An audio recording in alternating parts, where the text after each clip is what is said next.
que vous allez bien. Aujourd'hui on se retrouve pour une nouvelle vidéo sur ma chaîne. Il va s'agir d'un point de lecture. Je vais vous parler de Garçon ou fille de Terence Blacker et publié chez les éditions Gallimard Jeunesse dans leur collection Scripto. Donc ici on va suivre un jeune adolescent qui s'appelle Matthew, qui a 13 ans et qui voit sa vie chamboulée du jour au lendemain puisque son cousin Sam, qui habitait aux États-Unis, débarque chez lui pour vivre 24 heures sur 24, 7 jours sur 7 avec lui et sa famille. Vous pouvez imaginer qu'il va avoir des complications entre les deux adolescents malgré qu'ils soient cousins, tout simplement parce qu'ils n'ont pas du tout eu la même éducation. D'un côté, on a Matthew qui a été élevé dans une famille plutôt enrichissante et plutôt stable. Donc voilà, l'éducation de Matthew est parfaite, c'est un adolescent qui s'épanouit correctement, il a de bonnes notes, il a des amis, voilà. Parfait. Et de l'autre côté, on a Sam qui a eu une éducation plutôt particulière puisque c'est un adolescent assez violent, assez perturbateur, virulent et même vulgaire sur les bords. Donc vous pouvez imaginer le fossé qui sépare les deux adolescents. Au fur et à mesure de l'été, Matthew va essayer de faire rencontrer ses amis à son cousin Sam. Et il va se passer quelque chose et Sam va devoir se racheter auprès de son cousin et de ses amis. Et du coup, ces derniers lancent un défi à Sam. Et un défi assez énorme puisque le but du défi, c'est que si Sam réussit le défi, ok, Sam pourra rester avec son cousin et ses amis pendant l'année scolaire. Si par contre il échoue à ce défi, il devra se faire ses propres amis. Donc voilà, l'enjeu est quand même assez énorme, surtout quand on est nouveau et qu'on arrive dans un nouvel établissement. Et du coup, le défi, c'est que Sam va devoir se déguiser en fille pendant une semaine et pendant la première semaine de sa rentrée scolaire, en Angleterre.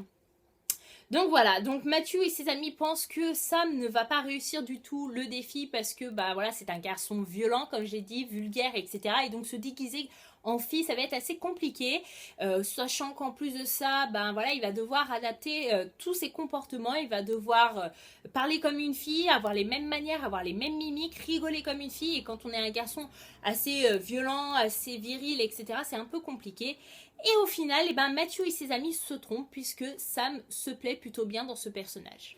Il faut savoir que j'ai plutôt bien apprécié ma lecture puisque ce livre traite énormément des différences entre les sexes. En ayant fait des études de sociologie, j'ai souvent été amenée à faire des observations concernant les différences entre les femmes et les hommes, que ce soit au niveau des tâches ménagères, du travail, des discriminations ou même encore des stéréotypes. Et voilà, ce livre est en plein dans le sujet. C'est-à-dire que parfois on va suivre Sam déguisé en fille en train de faire telle chose et finalement cette chose elle est plutôt bien acceptée de la part de ses camarades ou même encore de ses professeurs, alors qu'on sait très bien que si Sam avait fait la même chose en étant le garçon, le vrai qui est en lui, ça serait pas passé comme une lettre à la poste comme on dit. Et du coup c'est vrai que ce roman fait énormément réfléchir le lecteur sur du coup les différences entre les hommes et les femmes, sur les normes sociales ou même encore la société en général. On se dit que parfois oui on réfléchit mal, oui c'est le cas de le dire, c'est-à-dire que parfois on va être choqué de tel comportement pour une fille ou de tel comportement pour un garçon, alors que si c'était le sexe opposé qui faisait cette chose ou ce comportement, ça ne nous choquerait pas. Un truc tout bête, souvent on peut le voir, c'est-à-dire qu'une fille qui va accumuler, voilà, on va être correct, une fille qui va accumuler les hommes et se faire plaisir, on va la traiter de pute, de salope, je suis désolée d'utiliser ces mots mais c'est vrai, alors qu'un homme qui accumule les femmes, on va dire que c'est un grand séducteur, un grand charmeur, etc. Pourtant ça revient exactement à la même chose, ils font la même chose. Et pourtant, une femme ça va être mal vu, alors qu'un garçon ça va être plutôt bien vu. Et ça, c'est le genre de réflexion que l'on peut avoir grâce à ce livre, et c'est vraiment un point fort.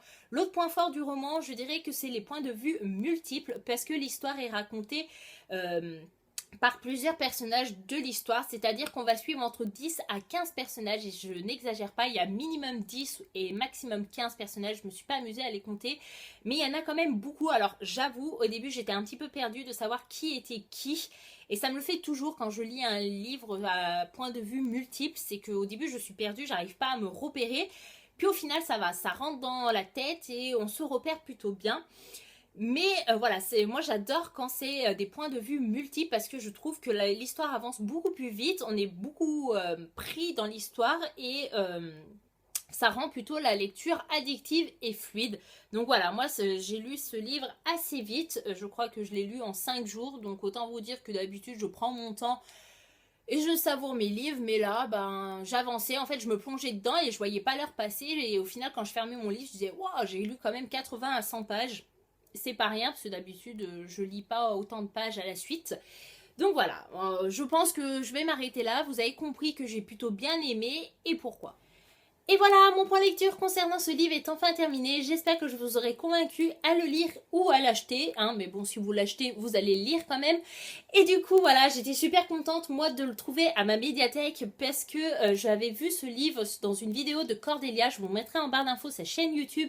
Et la vidéo dans laquelle elle citait ce livre, si je la trouve, hein, si je la retrouve d'ailleurs. Et voilà, j'étais super contente de le trouver parce que je l'avais rajouté dans ma wishlist suite à sa vidéo.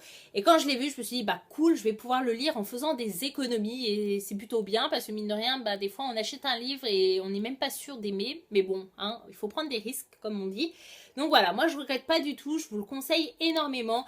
En plus de ça, je comptais l'acheter prochainement parce que d'occasion, je crois, pour 4 ou 5 euros grand max, vous avez le livre avec les frais de port inclus. Ou même il existe en poche, donc pour 7 ou 8 euros, vous pouvez vous faire plaisir. Donc vous pouvez foncer les yeux fermés, croyez-moi. Voilà, j'espère que cette vidéo vous aura plu et je vous dis à bientôt dans une prochaine vidéo. Bye bye!